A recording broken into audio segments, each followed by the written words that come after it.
زرعی university city Peshawar اور agri زرعی یونیورسٹی پشاور کے office of research invention and commercialisation نے شعبہ پلانٹ پیتھولوجی اور الفطریات فرم کے تعاون سے کمبھی کے حوالے سے 2 روزہ تربیتی ورکشاپ کا انعقاد کیا، جس کا عنوان chemical mushroom farming its value addition and marketing a business opportunity for agriculture graduates تھا۔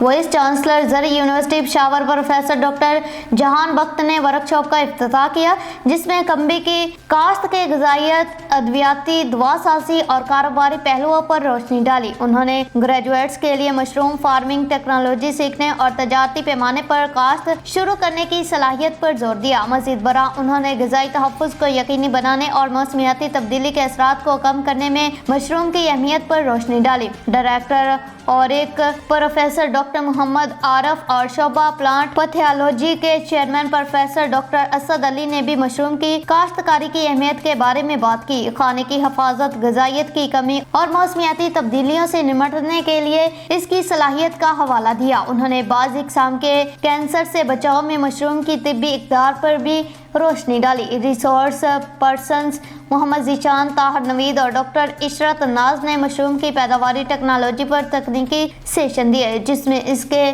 غذائیت، ادویاتی دوا سازی، غذائیت، کاروبار اور کھانا پکانے کے پہلوؤں کا احاطہ کیا گیا۔ ریسورس پرسنز نے مشروم کی کاشت اور سبسٹریٹ کی تیاری کے حوالے سے ایک تربیتی سیشن بھی کیا۔ ورکشاپ میں 70 سے زائد شرکاء نے شرکت کی، جن میں فیکلٹی ممبران، محققین، سائنسدان، کمیونٹی کے کاشتکار، توسیع کارکن، گریجویٹ اور خواتین شامل ہیں۔ سیشن کا اختتام پلانٹ پیتھولوجی ڈپارٹمنٹ کے چیئرمین کے شکریہ کے ساتھ ہوا۔